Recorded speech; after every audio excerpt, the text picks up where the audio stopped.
دانشجویان ایرانی داوطلبانه ماسک و یا نقاب‌های طبی استحصال نموده به طور مجانی به شفاخانه‌ها تقدیم می‌کنند. آنها امید دارند که در رفع کمبود ماسک‌های طبی در این کشور خاورمیانه سهمگیر خواهند بود. به خاطر اینکه از وضعیت فعلی دولت ناراضی بودیم که اقدامی هنوز برای این کار به شکل جدی اتفاق نیفتاده، تصمیم گرفتیم که خودجوشانه با دوستان جمع بشیم در کارگاهی که در اختیار ما در دانشگاه شریعتی قرار دادن شروع کنیم این کار رو انجام بدیم.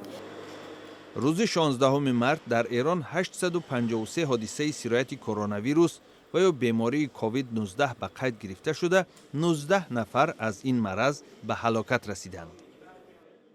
امروز عزیزان 1076 نفر بر اساس یافته‌های آزمایشگاهی همکاران ما در آزمایشگاه‌هایی که تعداد اونها اکنون به 30 آزمایشگاه در سراسر کشور رسیده مبتلای قطعی به بیماری کووید 19 هستند.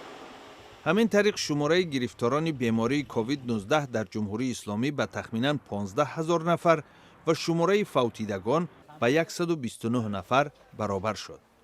پرزیدنت ایران حسن روحانی میگوید برای مبارزه با سرایت بیماری کووید 19 ارتش سفربر شده است. در خروجی در جاده هایی که اعلام میشه کنترل میشن مردم از لحاظ تب و با وسایل تبسنج و تبگیری که در اختیار دارن مردم کنترل میشن. روز دوشنبه چین به ایالات متحده آمریکا پیشنهاد کرد که تحریم ایران را قطع نموده به این کشور در مقاومتش به سرایت کرونا ویروس یاری رساند. سال 2018 پرزیدنت ایالات متحده آمریکا دونالد ترامپ از سازش هسته‌ای 6 کشور عالم با ایران خارج شده تحریم جمهوری اسلامی را برقرار کرد.